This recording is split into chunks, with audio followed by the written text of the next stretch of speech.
Je disais au début de cette Eucharistie, l'évangile de ce 7e dimanche de Pâques, qui se situe entre deux grandes fêtes, l'Ascension et la Pentecôte,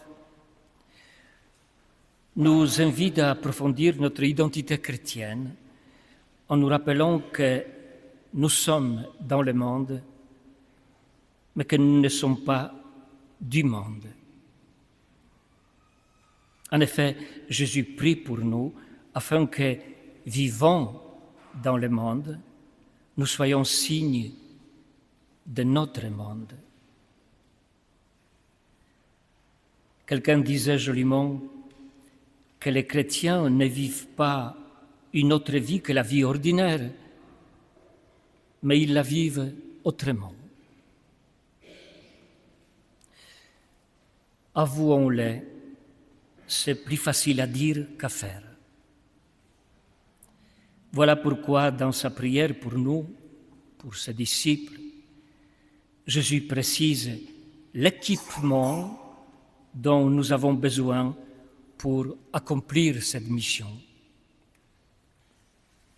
3 mots y reviennent sans cesse, qui sont les 3 maîtres mots de notre mission, à savoir vérité, joie et unité. Premièrement, la vérité. Saint Thomas d'Aquin disait que l'homme désire avant tout 2 choses, la connaissance de la vérité et la conservation de son être. La conservation de son être, c'est-à-dire la vie. C'est peut-être pour cette raison qu'en se présentant à nous, Jésus dit « Je suis le chemin, la vérité et la vie ». Remarquez que le mot « vie » est précédé par 2 autres mots, le chemin et la vérité. Pour rester vivant, il nous faut donc marcher en cherchant la vérité qui nous vient de Dieu.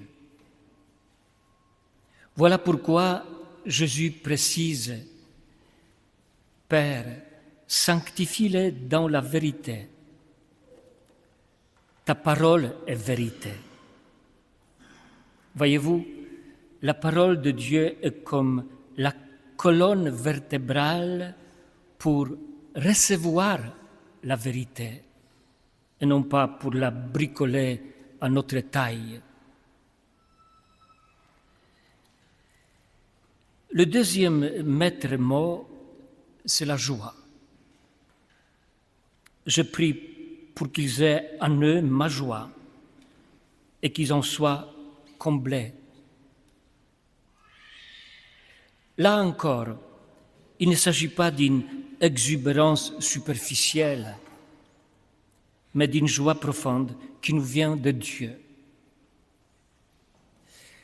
Le fondateur des Pallottins, Saint Vincent Pallotti, appelle cette espèce de joie allégresse spirituelle.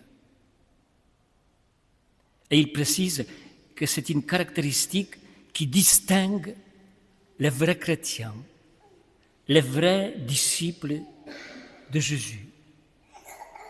Qu'ils se rappellent, insiste-t-il, que si ces caractères leur manquent, ils ne conduiront que peu d'âmes à Dieu, puisque, à leur vue, bien peu seront séduits à suivre Jésus-Christ. Voyez-vous, même notre visage peut attirer les autres à Dieu ou, au contraire, les éloigner de lui. Paul Ricoeur, un grand philosophe chrétien français, décédé il y a presque une vingtaine d'années, va même jusqu'à dire, je le cite, « Le visage de l'homme est la plus belle icône de Dieu. » Le visage de l'homme c'est la plus belle icône de Dieu. Et enfin, le troisième maître mot, l'unité. Ce qui ne veut pas dire uniformité. En effet, nous avons été créés à l'image et à la ressemblance de Dieu. Et notre Dieu, tout en étant unique, est trinitaire. Il est Père, Fils et Saint-Esprit. Cela veut dire que nous aussi, nous avons à vivre l'unité dans toutes nos différences.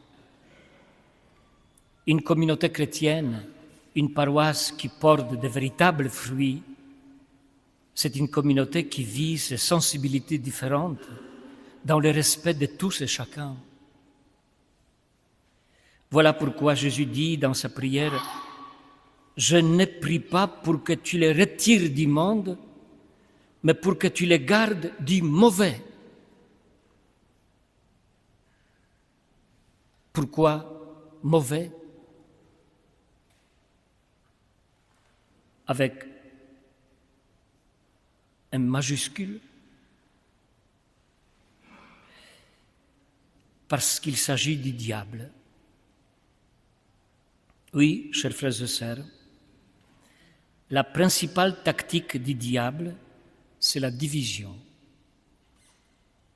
Le mot diable vient d'ailleurs du terme grec diabolos et signifie celui qui divise, celui qui désunit. En effet, le diable aime le chaos. La division est son terrain de jeu favori. Le pape François évoque souvent ce phénomène. Tout récemment, en parlant aux évêques qu'il avait reçus au Vatican, il disait, je le cite, « S'il vous plaît, luttez contre les divisions, parce que c'est une des armes que possède le diable pour détruire de l'intérieur l'Église locale et l'Église universelle. »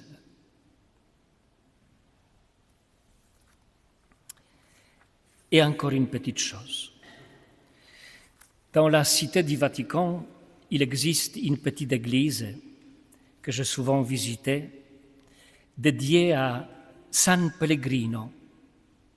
San Pellegrino, c'est-à-dire Saint Pèlerin.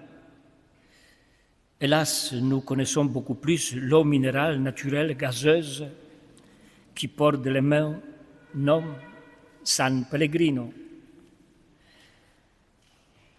Nous la connaissons plus que ce saint italien, romain, qui était devenu le tout premier évêque de la ville d'Auxerre, en France.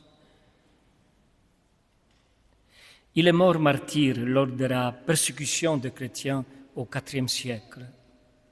Eh bien, sur la façade de cette petite église, San Pellegrino, qui appartient aujourd'hui à la gendarmerie et aux sapeurs-pompiers de l'État Vatican, se trouve une mosaïque représentant la figure de San Pellegrino avec un ange à ses pieds.